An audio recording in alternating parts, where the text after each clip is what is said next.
Okay, I'm going to start right now. Hi, everybody. We're going to do a review for the test. So the final is going to be for accounts receivable and accounts payable transactions, budgets, and comparison a little bit between QuickBooks Desktop to QuickBooks Online. So it's really chapter 5, 6, 7. We skipped to 9, I think, a little bit about 11. 11 was service, and 13 is like you practiced, 15 and 16. Okay, so I'm going to do review using my slides. Okay, so this is chapter 5 that right now I'm sharing. Yes, I hope you'll see it. Okay, so it's about customers. Transactions about customers. So when we use QuickBooks, you have to understand that customer is your account receivable subsidiary, and each one has its own file and records. So customer navigation has to agree with the main control account, which is account receivable. Cash customers don't really get a place is customers navigation. You can put them in, like, imagine a drawer that you have cash customer, and each one will get a different sales order, sales receipts. So sales receipt does not create account receivable. Sales receipt goes to undeposited funds. So the test is more of understanding of what is your debit and credit as well. So some students are not ready for that. I'm telling you right now, I need you to understand what's happening when you're making a deposit, what's happening when you're making an invoice. So that's the understanding I want to see. So if you're creating an invoice, you need to know that debit is account receivable, credit is income of some sort. And sometimes there's also involved sales tax. So sales tax payable is a credit. That's what you would see on the screen. Okay, so sales receipts are cash sales, and they're very different. So step number 1 over here, when it says sales receipt. So sales receipts are for cash customers or anyone who pays in a debit card, in check right away. It means immediate payments right away. So we get the cash, we get the check, we get a debit card, and it's going to wait until you do the second step, which is deposit. So that's a sales receipt. If you're creating an invoice, you're giving 30 days, usually, net 30, and the customer would pay eventually. So that's receive payment. That will be the next step. So 1 and 2 are not connected, but these are 2 main processes. Customer comes in and pay cash or gives a credit card right away, that you're going to do step 1. If a customer says, I have good credit, and you check his credit and you give him credit, you're going to do step 2, create an invoice and later receive payment. So that's a decision between you and the customer. So if the customer immediately pay, it's 1. If the customer needs credit, it's 2. Step 2 would be receive payment. Now, both of them, you'll see that those arrow keys, the flow chart, leads to later on deposit. So it's off this picture, deposits.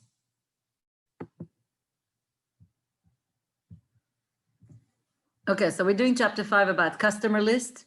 And when we're seeing this picture with a side over here that everything is indented, this is about customers with job costing. So there's jobs under their names, and the jobs are indented under the customer name.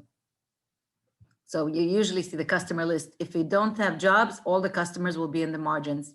You don't have to do jobs. But some people, like construction, would like to do job.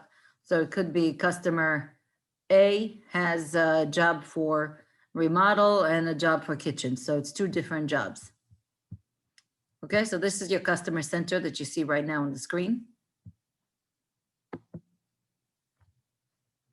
So 2 main ways to record customers and sales transactions. Process customer sales using sales receipt. That means the customer pays at the time the goods and services are provided. Many different payments method. You can enter a cash, you can enter check, you can enter debit card, credit card, all those. Second one, customer is asking for a credit, and that's sales using invoices. Invoices, it means the customer will pay later. Later, you can give him net 15, net 30. Usually by default, if it doesn't say, it's 30 days.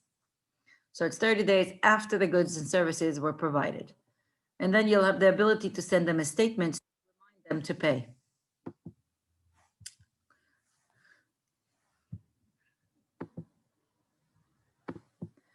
Okay, so my company right now, this is an example of Rafael LLC, which is the service company. So I'm switching from service to product by doing this. Edit preferences, items and services, item and inventory, sorry. And we're switching from items and inventory is not on. How do I know it's not on? Because I only see enter bills and pay bills. That tells me it's a service company.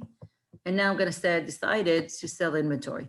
So I'm opening inventory and purchase orders to be active. I made a check mark here and I say, okay. Now it's going to close my home screen and I'll be able to open the home screen and it will look different. So now right away, I have purchase order, receive inventory, enter bills against inventory, and pay bills. Another thing I could fix is a preference for sales tax. So I can choose sales tax and say, I decided to charge sales tax and say yes. And most of the time, you could say, out of state or something like that, that it doesn't charge sales tax.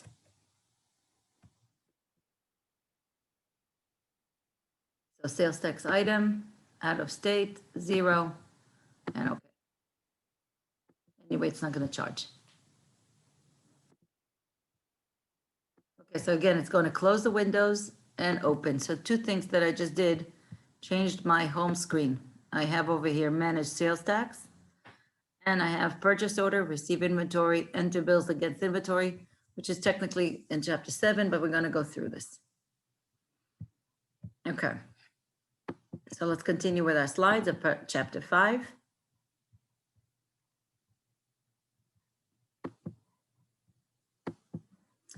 Okay, so chapter 5 was about customers, customer navigation, customer list, and so on. We discussed that receipt, sales receipt, and enter invoice, they're very different.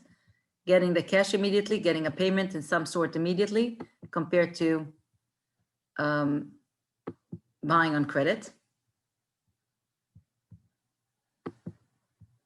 The final would be 36 multiple choice questions. Of course, with time limits, you would have up to, I think, 2 hours max from the minute you start. Please don't go over time.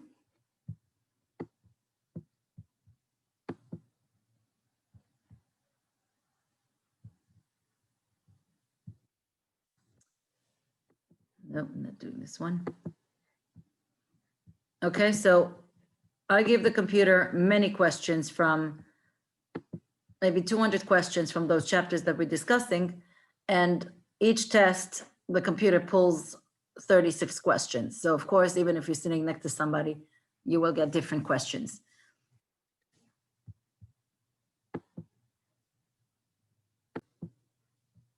Remember, 30% is really your Excel prep as well. Okay, so let's continue with this. So we discussed chapter 5. You have customer center right here. And the 2 main ways to process customers is sales receipt. Remember, getting the money immediately. So my questions are more of understanding of the debits and credits. So if you review project 13, look at through your work to understand what's happening in general journal. So general journal way that whenever you say sales receipt, I want you to understand that when I create sales receipt, it's making a debit to undeposited fund technically. Okay, because we're not getting the money yet, and credit is going to the income. So undeposited funds. And then when we deposit the money, undeposited is going to get credit and debit is going to be checking. That's the next step when you make deposit. So anytime I would create this, remember, create an invoice is going to be account receivable. But when I say sales order, there's no account receivable involved.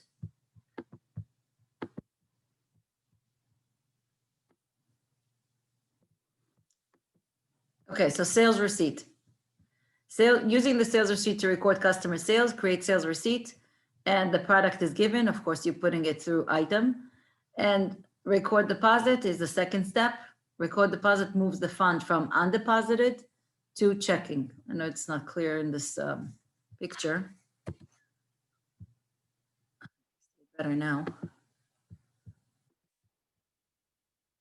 Okay, so here's the better picture. So sales receipt, move to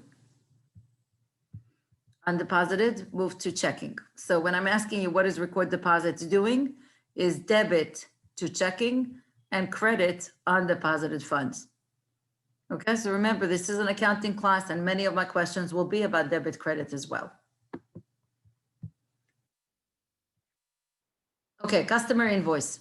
Invoice is created. It's going to create account receivable as a debit, and you will use the item, the invoices. So we have a perpetual system, and perpetual means there are at least two entries at the same time. So the minimum is 4 lines because I have debit account receivable. Second one is credit income, which is sales. And the next one is cost of goods sold, debit, and credit to the inventory that's being reduced. So that's what's happening on create an invoice. Perpetual for sure, not periodic. Receive payment, QuickBooks reduce the accounts and receives an increase in undeposited funds, which means debit undeposited funds and credit to account receivable. That's what it means, reduces account receivable.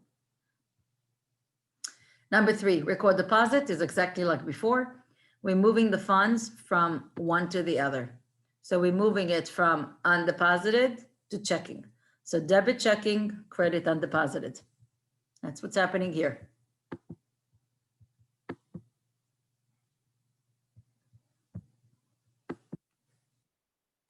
Okay.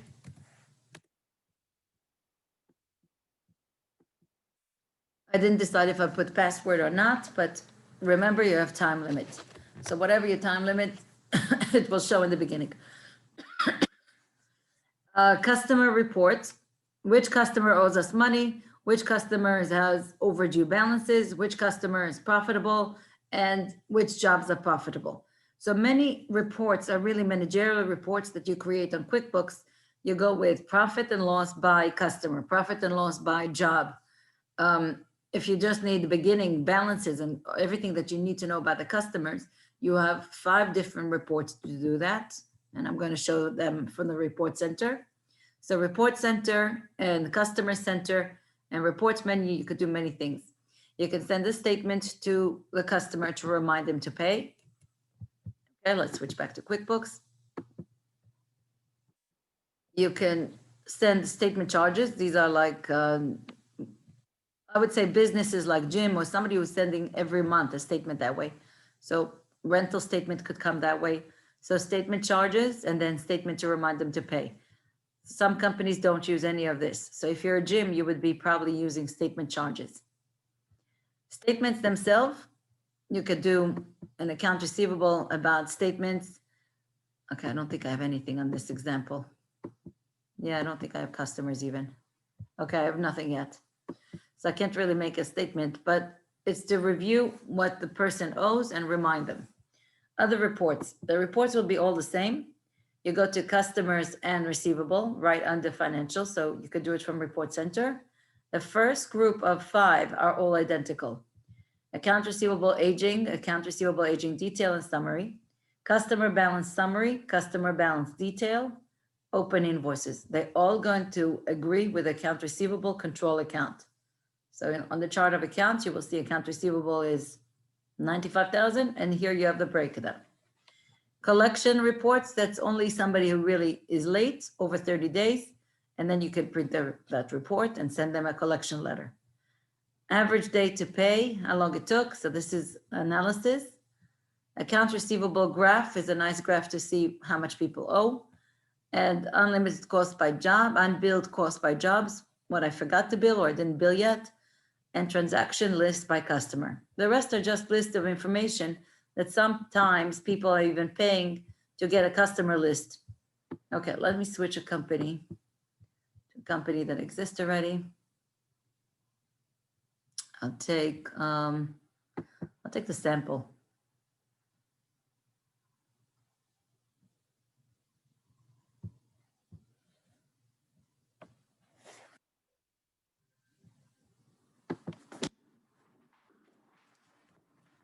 Okay, so here's my sample.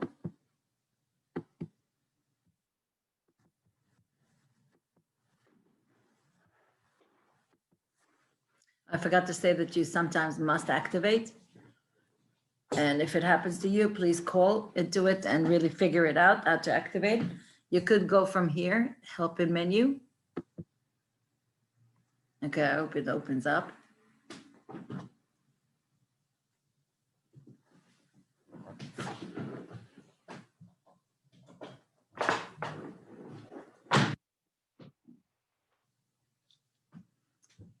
Okay, so this is review of chapter 5.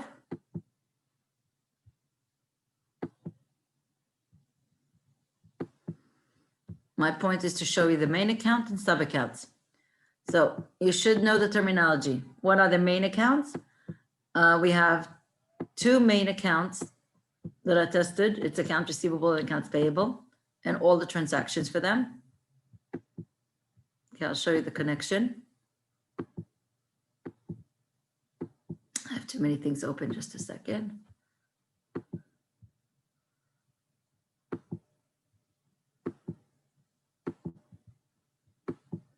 Okay, so from the home screen, you have the summary of the main accounts right here. First is checking, savings, petty cash, and so on. I'm going down. I see account receivable. Okay, I know it's account receivable because it starts with 1, which is 11,000. So I have 104, 638.47. And this 104, 638.47 has to agree with a customer center, but it's just hard to add this up. So we're not adding it up over here. We go to reports, customers and receivable, and all the first 5 will show me the same totals. How much is open invoices? It should be 104 and so on. Okay, always remember to do it by date, the correct date till the end of the year to make sure that I'm going to have up to date. Okay, so I'm going to pull down. I want you to see the same balance. I'm scrolling down just to show you the total. 104, 638.47 right here. 104, 638.47, which is exactly like this account receivable, 104, 638.47. So all your open invoices. If you want to see it in another way, you go to the other reports, which is aging reports or customer. I like customer balance summary because it's just easier for me to just change the title. And I don't have to see it by jobs. I could see it by name of the customer only by saying collapse. And here I have the whole 104, 638.47. I can customize the report by calling it whatever they want. So if a customer, instead of customer balance summary, the real terminology for this, it's called account receivable subsidiary ledger. That's what you want to say, fine. You could do that. I'm just changing the title. So that's my account receivable subsidiary ledger. That's an example. If the bank wants subsidiary ledger, I can do exactly the title they want. So this ties in, of course, to account receivables. We saw the same total, 104, 638.47. Now, if I have somebody that didn't pay me, that's the collection that we discussed. You have on customer, like on top here, collection report. You can have by word collection letters right here, prepare collection letters.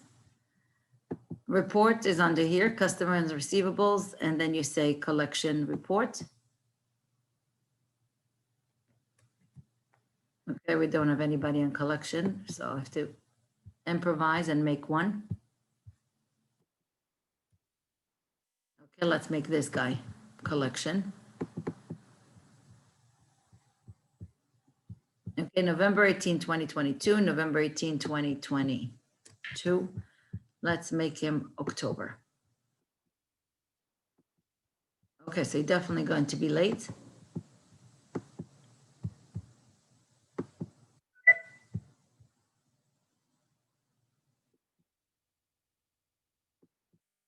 Okay, so I want to get a report, customers and receivable, and collection reports. So I put him on collection because today's December and he bought in October 2022, and the computer thinks it's December. I can even do December 31st to show you that it counts the days. 43 days aging, that he's late. It was supposed to be November 18, 2022, and he didn't pay, and today is December 31, so it's 43 days late. So what happens? I can go to customer and easily make a collection letter. Okay, so you could make a collection letter always by the customer, not by the job. That's all you have to remember. By customer, not by the job.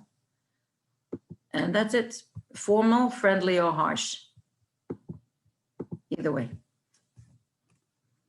Let's say the name of the owner here is Rick Castle, owner of Rock Castle. Okay, so I prepared collection letter in less than a minute. I don't even have to copy any of the information. The computer will do it for you. If you have Microsoft Word, it creates. And it also prints envelopes, size 10, and you see the size right here. I don't want to print envelopes, so I'm going to cancel.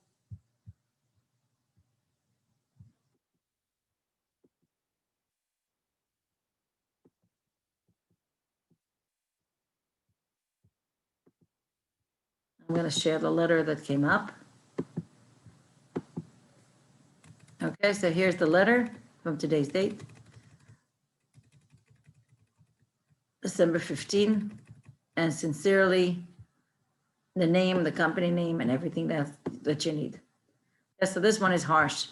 But anyway, copy the invoice date, the due date, the invoice amount, and balance, and it's very clear you didn't pay anything on this. Okay, so this is a collection. That's it for chapter 5. Now we're going to go into 6.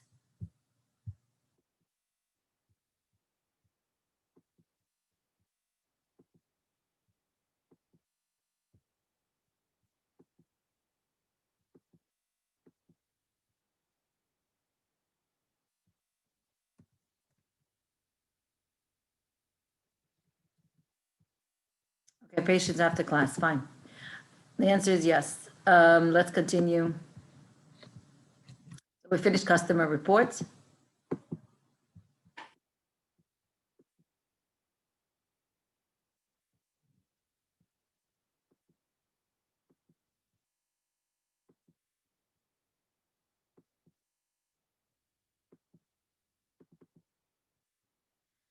Okay, so chapter 6, review of chapter 6. I'm going to share now the slides. It's about vendors. So chapter 6 is a little bit easier than chapter 7 because it's more about regular service with vendors. So vendor navigation, everything is going to be in the margin.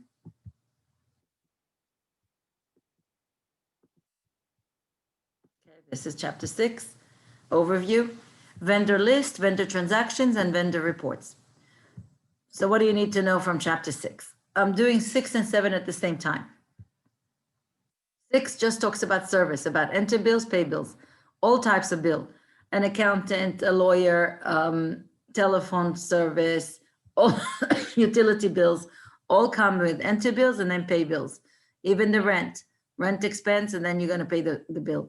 So we're doing it in 2 steps because the benefit of this is entering all the bills, you will know how much money you spend in a month. But if you're constantly using write check without having the bills entered, you're skipping steps and it's not a good internal control. When you're entering the bill, always remember to refer to the invoices, the invoice number of of the bill. So we will avoid duplicates. And it does happen, people skip that and they entering the bills twice, paying things twice. And most companies will just say, okay, thank you, I got it, I got paid twice, I'm not giving them back the money because they don't know what they're doing. It's not their fault, to really correct you and say that you overpaid. Most of the time, some companies will refund you the money and say that you overpaid, but it depends on the company. Okay, so enter bills, pay bills is on chapter 6.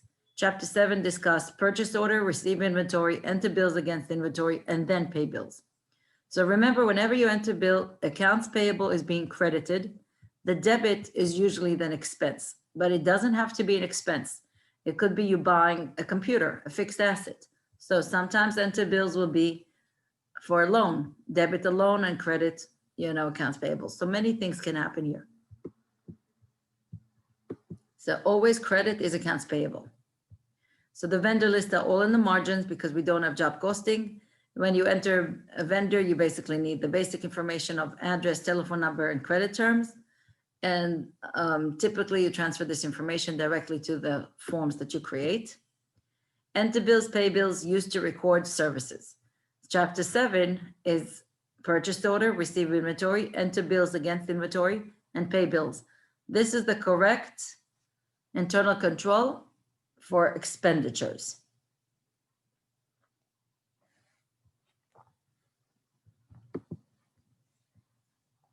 Okay, enter bill like utility, insurance, and rent. After you're entering the bills, the next step is to pay the bill. So you're going to see the screen of by date, by due date. Sometimes you're going to do by due date. Some companies issue checks twice a month. So they issue on the 15th and the 31st. So all the bills have to be entered before the 15th, and they writing the checks, they pay bills then at the same time, and the same at the end of the month.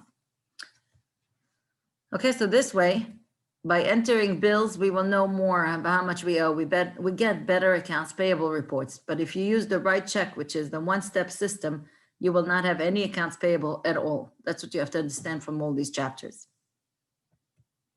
If you want inventory reports, you have to buy inventory, then you have to do purchase order and so on. Okay, so this is 6 and 7. I'll add a little bit from 7.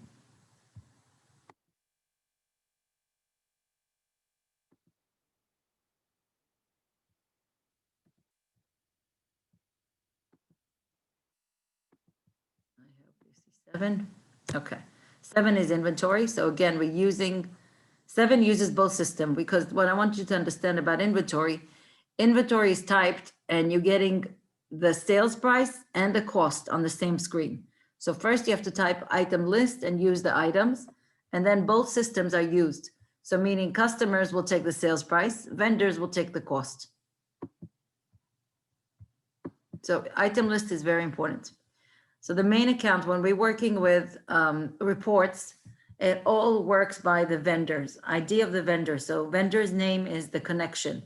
Then you can go from purchase order to sell the products and then eventually to customer.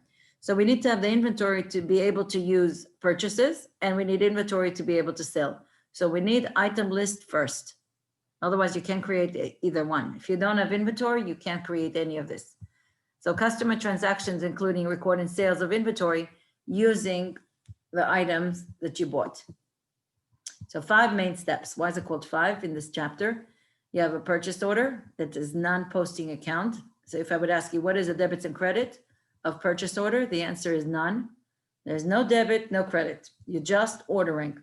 Sometimes it stays in order. We never received it and they just don't have it. So we don't even have to cancel. So step number 1, purchase order does not post anywhere. You do not see debit to accounts payable. It's not a debit to inventory. It's all wrong. So there's no journal entry at all.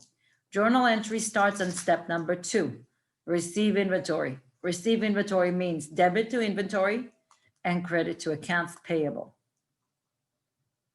Step 3 just verifies that we got the bill and we'll be able to pay it. So that's part of internal control. It's not repeating the same journal entry because the journal entry was done in 2. Step 4 is a journal entry again. So number 2, when we receive inventory is a journal entry. When we pay bills, it's a journal entry. Pay bills means debit accounts payable and credit checking. Now, besides, we have managed sales tax, which is sales tax payable, and we're doing debit to that, sales tax payable, and we entering a check. So that's the wizard that we have on sales tax. It's bringing the information from the receivable side, but we're paying it on the payable side.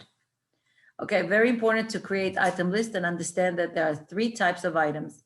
Sometimes it's service, like cleaning, framing, construction work that is just design, things like that, that's going to be service. And service is billed for labor, so labor income. Inventory items are going to be part of cost of goods sold, and the screen changes a lot. Now, non-inventory item is something that you don't keep usually in stock. You buy it when you have an order. So like a custom-made kitchen, you're ordering, but it's not something you carry. So that's non-inventory. Okay, enter bills, pay bills. We said it's in chapter 6. Enter bills means debit to an expense or an asset or a liability, but accounts payable is going to be credit. When we pay, it's pay bills, it's accounts payable debit, and pay by check. So that's checking. Enter purchase order, no journal entry. Receive inventory, we start journal entry. Okay, so that's the approach that we use when we have inventory.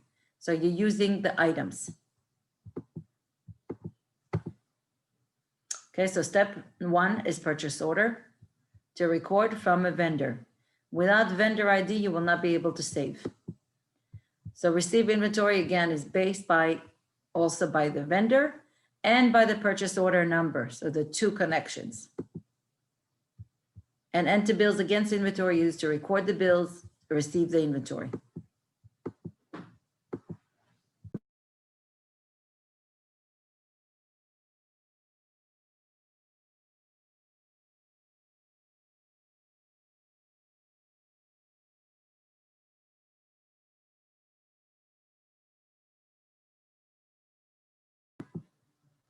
Okay, last step, pay bill. Pay bills is always the same, and even if you enter bill, because it's basically accounts payable being debited and credit checking. Or if you're paying from any other account or in any other way, but it's usually checking. So after receiving the item and entering the bill, the next step is to pay the bill. Pay bill, you could do it by due date. You could make different checks. It's all by the check marks on the vendor. Now, if you have 4 bills from the same vendor and you check them all off, you have to understand that it's 1 check. How many checks are created? It's not by the invoice. It's not by how many bills there are. It's by the name of the vendor. So even if you have 4 bills from 1 vendor, it's going to be 1 check. Managed sales tax. Use managed sales tax to pay the government agencies, to pay the sales tax that was collected. So usually at the end of the year, we want every month you're supposed to do this, so that pay sales tax. Okay, then, and these are the reports. Very similar to account receivable, we have accounts payable main account and the reports that are agreeing with them. So the breakdown of all vendors will be exactly the same as the total of accounts payable. They have to agree. Okay, so here's the example in QuickBooks. I'm going to the home screen and discuss right here that accounts payable is the main account. So right here I have a main account, accounts payable, 26,416.92. I see it on the right because my view is this one, view top icon bar. That's the one I prefer, but I could show it from here, from chart of accounts as well. So it's accounts payable starting with number 2. So it's down here, 26,416.92. That's the control account. And it controls all vendors. So if I want a list, it's vendors and payables. Any one of these first group would show me that. So the first 5, I can see it here, 26,000. Always be careful with your dates. Make sure that it covers the whole period. Okay, so we said 26,000. Let's scroll down and look for it.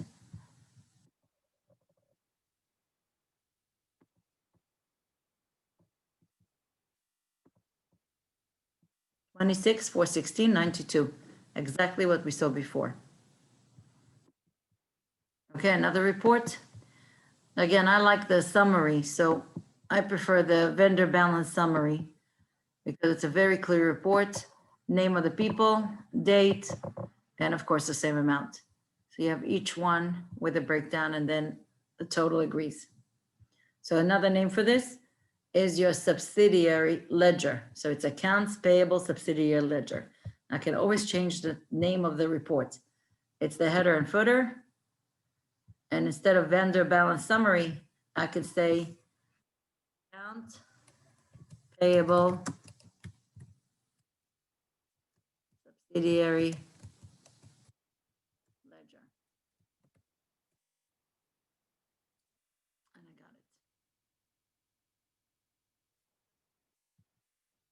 it. Okay, so if a bank asks for accounts payable subsidiary ledger, this is the exact form they mean. It always has to tie in. So if somebody paid here, of course, accounts payable going to be reduced as well. Okay, let's see the pay bill. We go to pay bills. I'm going to explain again. If I said the same name, like here, we have the same vendor, 1,539 and 52. It's going to create one check for 1591. One check alone. You don't need two separate checks. This is how it's going to be done. And the check date is on the bottom. Always be careful with that.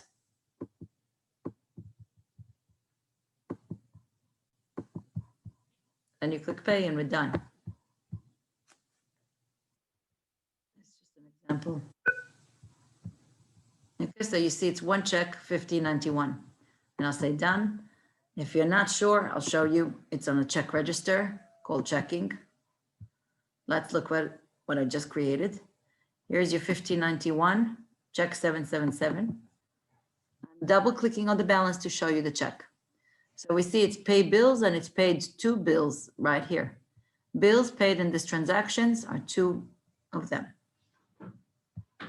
And you can always make it even nicer. I see a mistake right now because if you're mailing this, it doesn't say the name of the company here. I would have fixed it before mailing.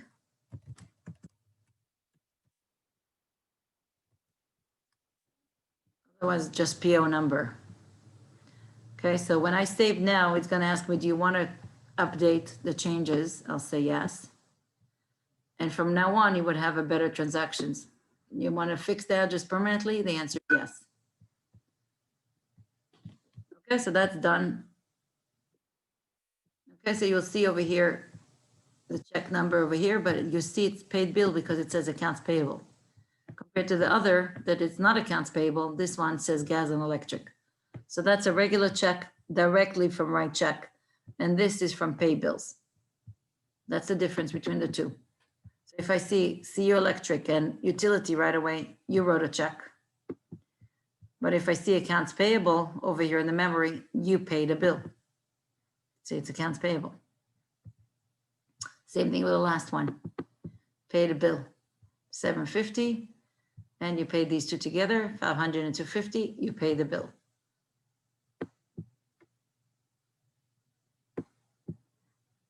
Okay, so of course my numbers changed. Accounts payable is 24, 826, 825. Before we had 26,000, so now it's up to date.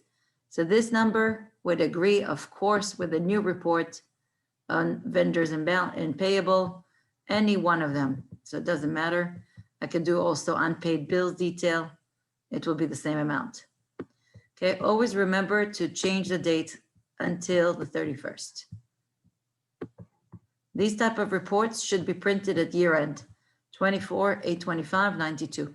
So accounts payable, accounts receivable, you want to review those. Okay, so we're done with 5, 6, and 7. Those are heavily tested more than others.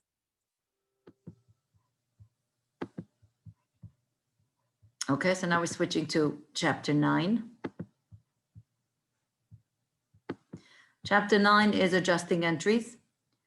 Common one is depreciation expense. The next one is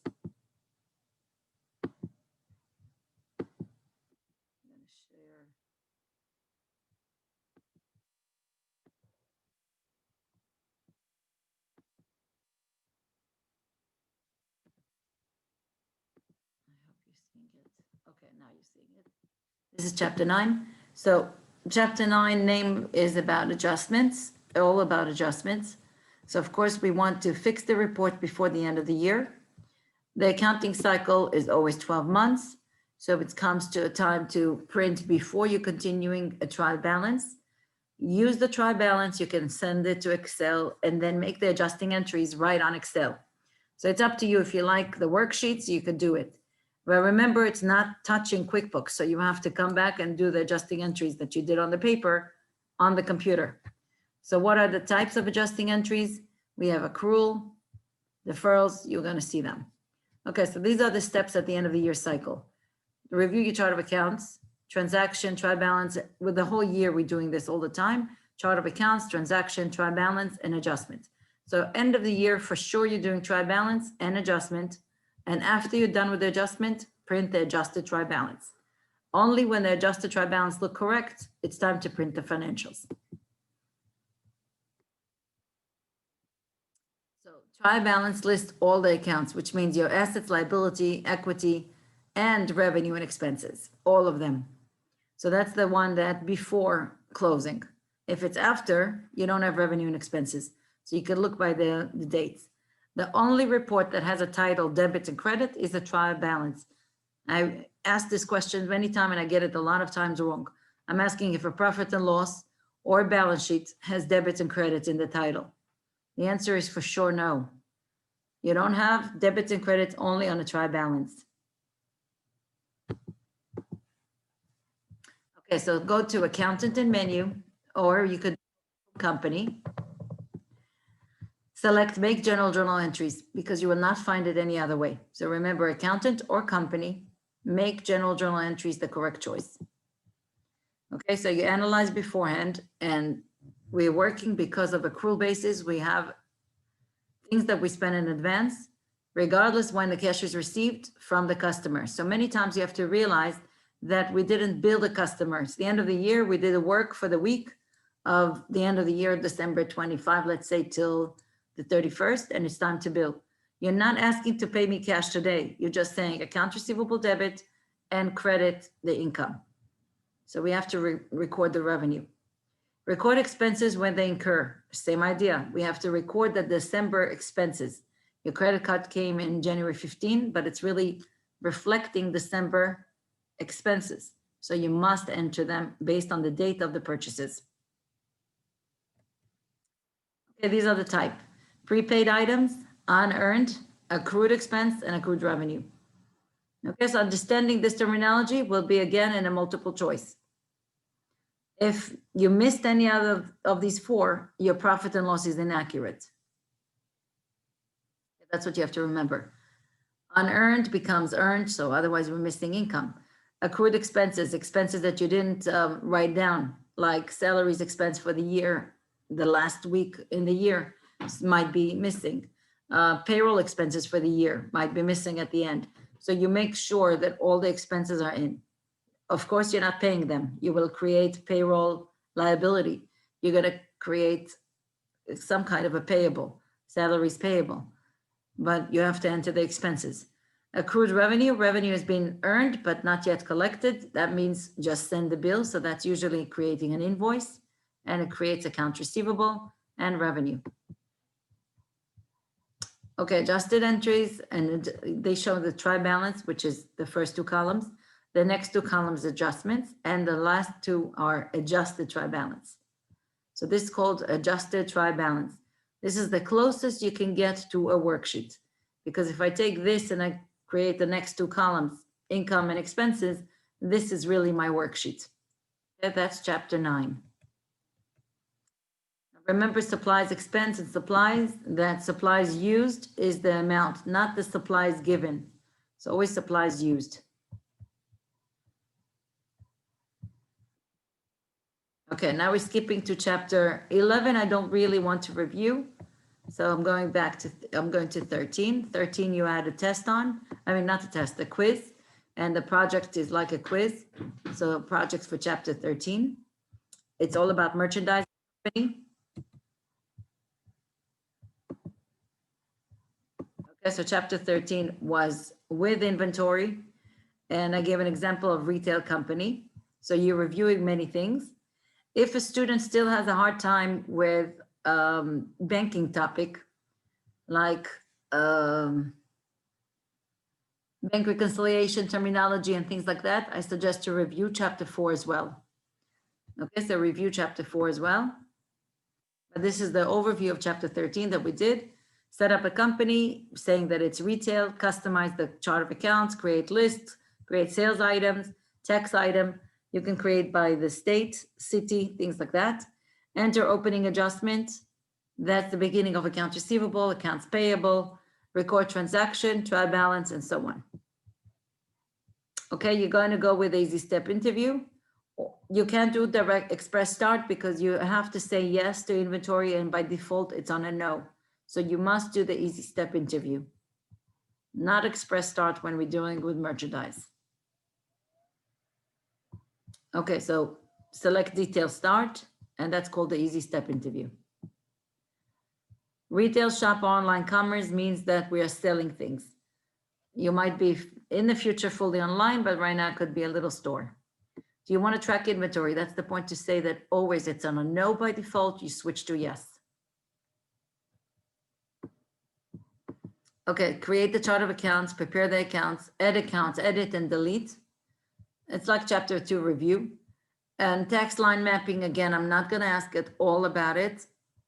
Okay, so you're not going to change tax line mapping. You can leave it as unassigned.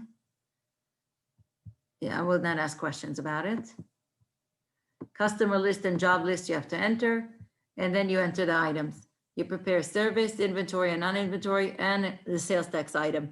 If it's the percentage of 7% sales tax, you have to type it in. Opening adjustments. So account receivable opening adjustment, if you wrote that customer John Doe owes me $200, you just created an uncategorized income account. And that's going to be moved into opening balance equity. And accounts payable, the same story. So if you said vendor named, let's say Dell, I owe $2,000, it became uncategorized expense of $2,000. So you need to offset those two. So yes, the accounts payable got a credit, the account receivable got a debit, but the rest became a mess because I think it's this year. And since it's last year accounts beginning, we need to switch them to opening balance equity. That's what this whole thing shows. So transfer, like it says, uncategorized income is a debit, opening balance equity is a credit. Uncategorized expense is a credit to opening balance equity debit. That's number 2, the opposite. Then transfer opening equity account balance to capital stock. Whatever the amount shows, we're moving it to capital stock. So we want capital stock to be the full amount. Opening balance equity should be 0. I'll show one like that.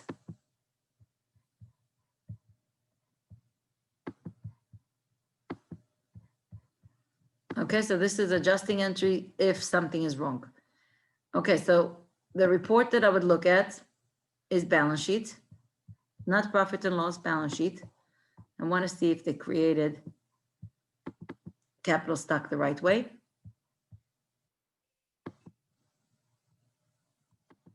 Okay, so this is adjusting entry for the beginning balances. Let's look. Okay, so over here we have a problem. You see opening balance equity should disappear. It should be 0, there's nothing there. All this amount should have been in here. So opening balance summary of 40,073.75. I would move it and make journal entry. I'm debiting opening balance equity. I don't remember the amount, so 1 second. 40,073.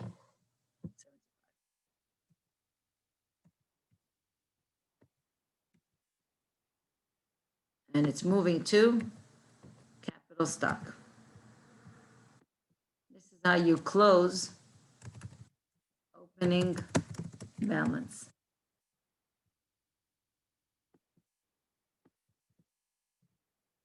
And I would do it as of last year, 2021.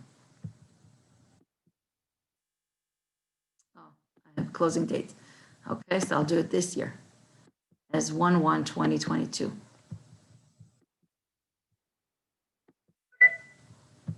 Okay, so this is why I achieved. Now it looks much better. I have capital stock and I have return earning. And the date is December 31, 2022. Remember, closing entries the computer creates. So this really should become 2 in a minute. my net income, which is 69,262 of this year, compared to last year, 61,000, you'll see the minute I'm changing it to, let's say, January 1st of next year, I close all the accounts. Now return earning has both numbers in it. There was created a closing entry. So he closed all the net income and moved it into retained earning. That's what it does to prepare us to 2023. All done for you. Okay, so this was chapter 9, adjusting entries, and this is the way it should look. Most companies. This is corporation, so it's capital stock and return earning. If it was self-employed, it will be owner's investment and owner's drawing. There will be two if it's self-employed. Okay, so this is done.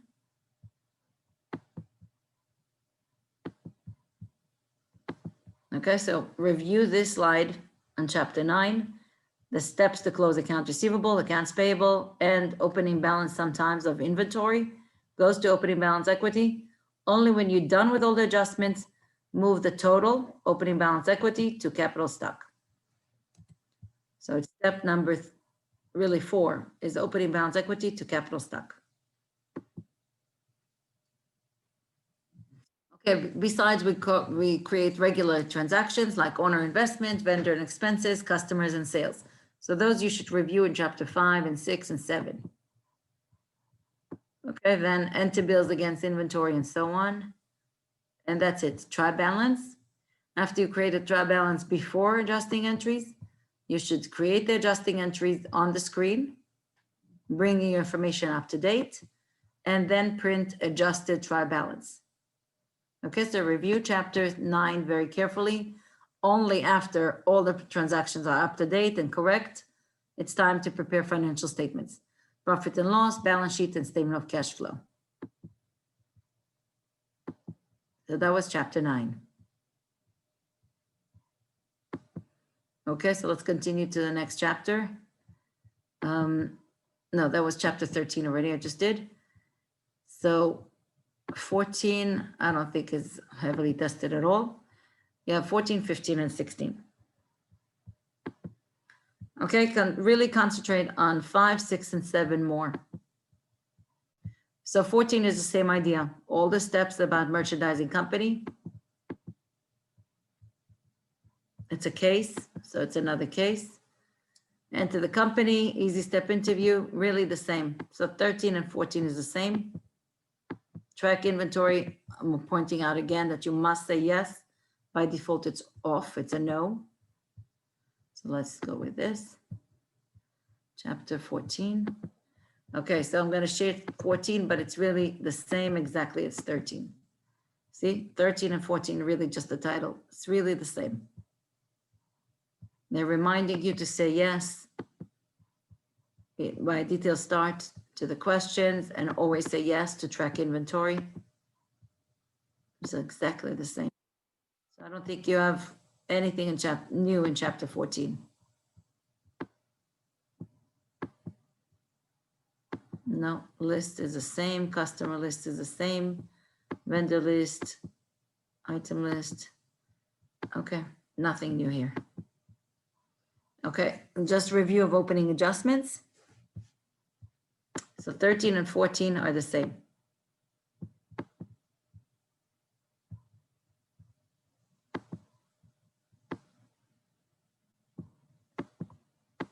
Try balance, adjusting entries, adjusted try balance, and financial statements. That's the last slide. Yes, it's exactly the same. Okay, let's switch to 15. 15 is a new topic. So 15, we talked about budget and also the account called Ask My Accountant and how is it used. They're showing you that. Chapter 15 also discussed estimates if you want to create estimates in QuickBooks. So that's also on chapter 15.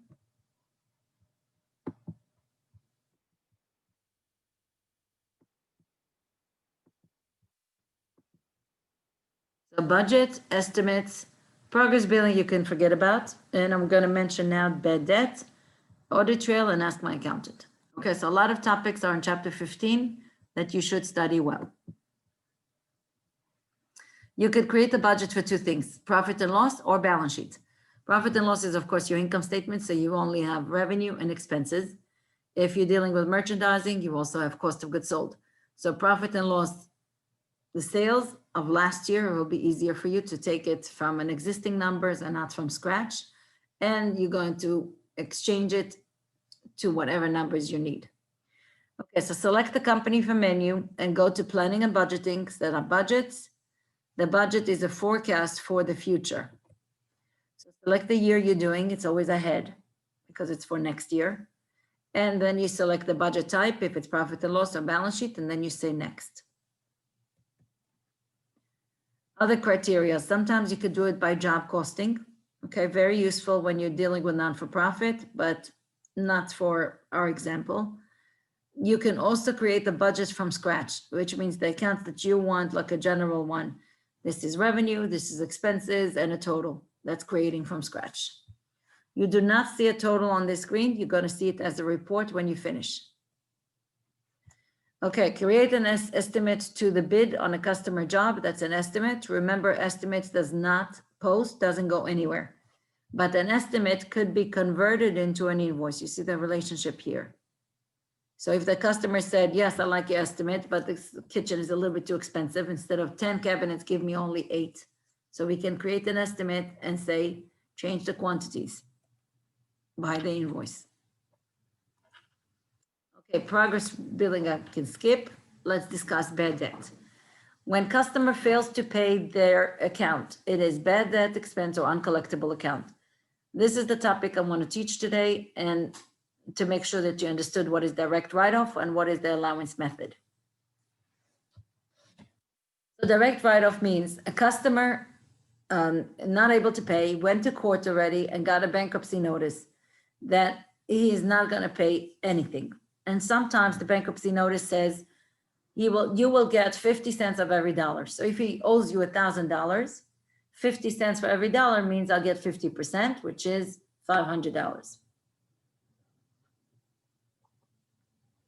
So based on that paper, I can create journal entry to fix it. That's direct write-off. It means directly to that account, specific customer. Allowance method we do at the end of the year as an estimate for the future. So we know that because of pandemic, a lot of people are not going to pay. Next year is going to be tough. So we're really going to allow ourselves to lose, to create a bad debt expense. So bad debt expense does not touch account receivable, but bad debt expense and allowance for doubtful account. So this does not create an account receivable and transaction at all. It's just an estimate. So those are the two acceptable methods. I'll show it both on journal entries. So we're definitely going to do it on journal entries. That's if you did allowance for doubtful account. That's for sure the first one, journal entry. Direct write-off, you're going to use the receive payment window. So for direct write-off, you're using number 2. Another way of doing it, you can use the credit memo, like refund and credits, and say this is a reverse and the customer is not going to pay me, and you can create a credit memo. Okay, so these are the 3 ways of doing it. So let's go to QuickBooks and I'll show you what I mean. Okay, so we're talking about customers first of all. So customers and receivable. Let's take an example. Okay, we'll take open invoices just to see.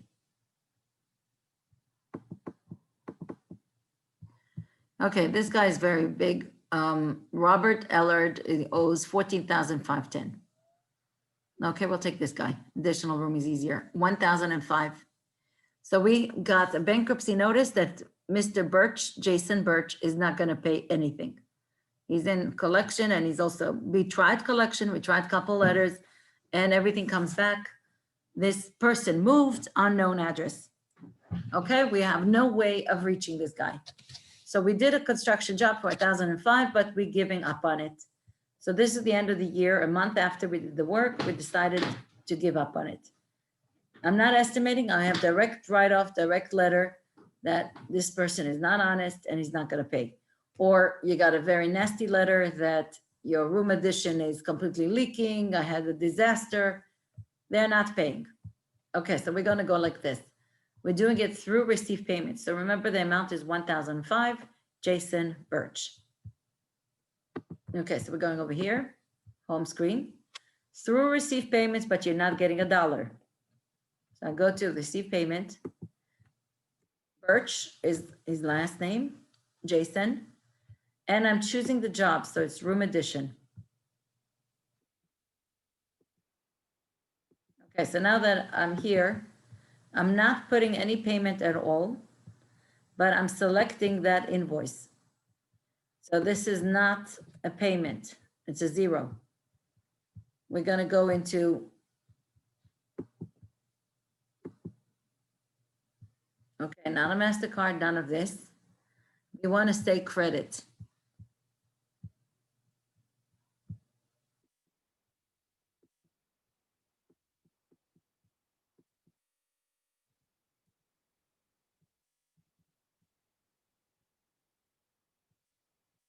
Okay, so customer balance is, I don't know, I went into here. Let me delete this. Okay, so I'm not typing any information. I did not receive payment. I want you to look at the screen carefully and look at the top. You have discount and credits on the top. I'm selecting discount and credits. And now comes the discount or credits. So I want you to use a discount for bad debt. So amount is 1,005, the full amount. Instead of construction income, and don't go with less discount given because it's not true. We want to choose bad debt expense. So if you don't have it, you will be creating it. So we're looking for an expense called bad debt. So I switch to discount account, bad debt. So the whole amount, 1,005, is bad debt. That's being debited. Credit is direct to account receivable when I say I'm done. So you'll see another column popped up. Another customer doesn't owe anything, it's 0. It's the date of this transaction is December 31. It's not a check, it's not cash, it's nothing. So it's December 31 discount. If you want to select it, it's applying this to this invoice because it's really the same amount and the amount is applied. So it's all done. And you could save it. Okay, good. So I'm gonna do next. I don't know, I lost my screen, doesn't show. Okay, it doesn't show my save. Fine, but the customer is paid. Let's double check. Go to customer list. The name was Birch, Jason. So let's go down. How does it look? 0 over here, paid up completely. And you'll see over here a discount of 1,005. So what I just did was direct write-off. Another method, let's say this guy, Robert Ellard, sends you 11,000 and he doesn't pay us then any more. Done. So you go to receive payments. And this is a settlement. Okay, let's say 10,000. And they agree that this 10,000 will be the final payment. So I'm checking it off.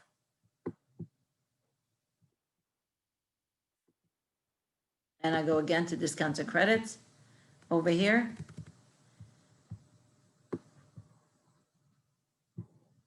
Based, okay, I'm gonna, let me close it. I'm still in the wrong one.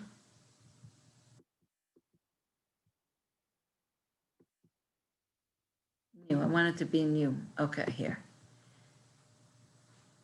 So I chose Robert Allard remodel and you see 14,510.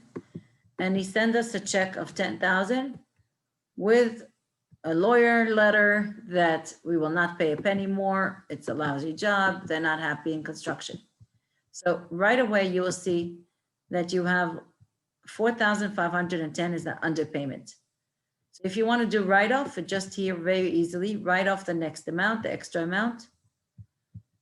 And when I say next, it's going to ask us what is your, how to write it off. So what is the account? Bad debt. And you say, okay, it's crediting it. and the amount will be 0. That's another method of doing it. So I showed you 2 methods already how to do accounts payable direct write-off. Why is it direct? Because I touched the account receivable.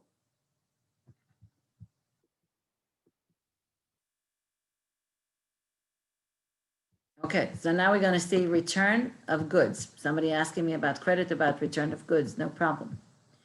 Okay, let's look at an invoice and we're going to return. Okay, this one says there are 6 cabinets for Christie Kitchen, cabinets light and pine, and we're going to return 1 for $17.99. Instead of 6, she decided that's too many, it's too cluttered. The 6th one she wants to return. So one of them she was going to return. So we're going to issue a credit for her. I go over here to refund and credits.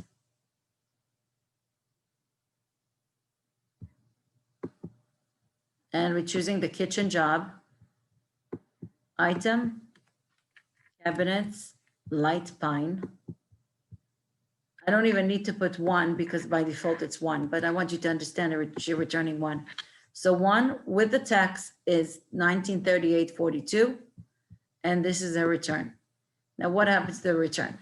If she paid, you will have to give her actually send her a check for this money. If she paid in full for 6 and she's returning 1, I need to pay her back. So there will be all the choices about how to pay her back, or if she didn't pay, it's account receivable, you have to give her a refund, but on the account. So the second one says here, use credit to apply to an invoice or use credit to give a refund. When we save, it will ask you those 3 choices as well. Do you want to retain an available credit just to keep the credit? Do you want to give a refund or do you want to apply to an invoice? Since she didn't pay, I'm going to say apply to an invoice. And then we see that she owes $11,630.54. So we just gave her a credit for $1938.42. But you're not allowed to go back to the invoice and say, okay, from 6, let's move it to 5. That's complete fraud. You cannot ever change an invoice that was printed. You have to issue a credit memo. So we just did credit memo. And let's look at the customer. You'll see that she owes less. Christie Kitchen is only $9,692.12 because it shows the credit right here. Okay, final system. The final one about bad debt is this report, customers or receivables, and you're going to work with the aging. You could take the aging summary, let's say. So at the end of the year, you analyze all your customers and which one did not pay and all that. Okay, this report is not accurate, but let's just say that this person is for sure late. 31 to 60 days, 4,223. This is amazing that all the customers are current. So let's assume this is pretty good. Out of 87,000, we're only estimating about 5,000. So I need to create an entry, but I'm not sure about Andrew Riadi. I didn't get any letter yet. I'm waiting for an answer. But today is December 31, and I need to make an estimate. So this is an adjusting entry that is not touching accounts receivable. That's the allowance method. Allowance method, you do December 31. Bad debt, let's estimate a round number of 5,000. And allowance for doubtful account. And I don't have this account yet, so I have to create it.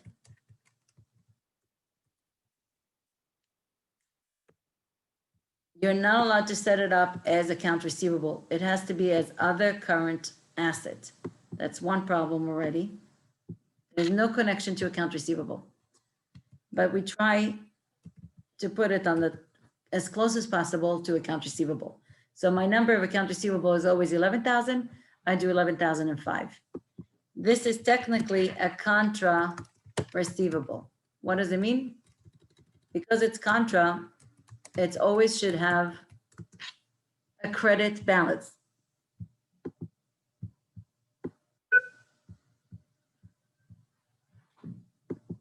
So I would see it on the balance sheet. Okay, because I had to create it as an allowance and doubtful account, a new account, you will not see it right under account receivable. I'm pointing out the problem. It's not right under here where it should be. It's over here as a minus 5,000. So when I use QuickBooks, I would have to manipulate this by myself, enter this 5,000 up here, and say that the real net realizable account receivable is only 82,185.05, and then I won't see this number. So allowance to doubtful account has to be created as a current asset because it's an estimate and it's not touching account receivable. Okay, so this is an important part. So that's what you read in chapter 15. Let's go back to sharing it. Internal control. Okay, last one, ask my accountant on chapter 15. I use ask my accountant.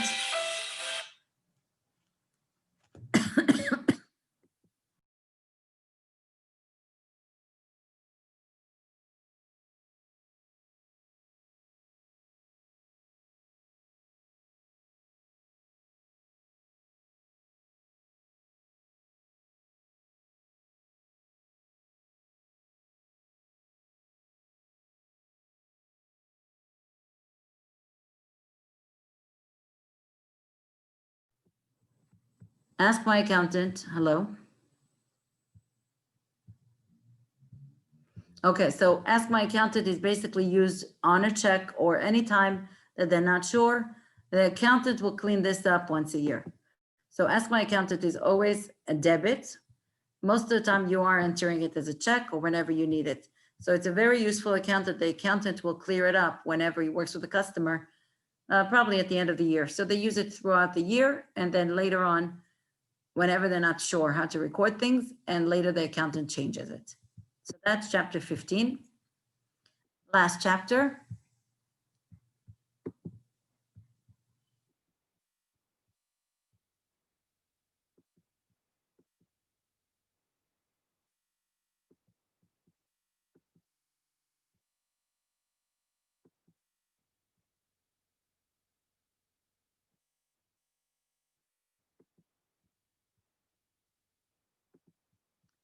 Okay, chapter 16 is really just a review of the differences between QuickBooks Desktop and QuickBooks Online.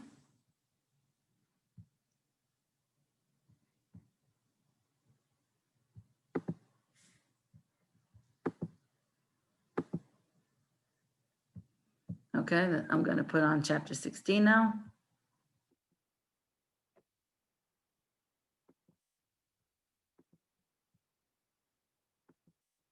You see this?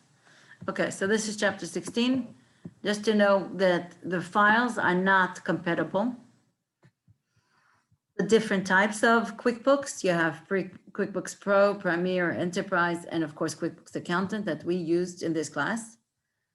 The advantages of QuickBooks Online is that you are in the cloud base and it's anytime, anywhere. And the choices between which one is better for you is all based on the accountant really makes decisions. If you have complex entries that you might not be able to do in QuickBooks Online, I would recommend QuickBooks Desktop. If it's basic accounting and you want access from anywhere in the world, I would recommend Online Accountant. Remember, your desktop, you could still reach remotely.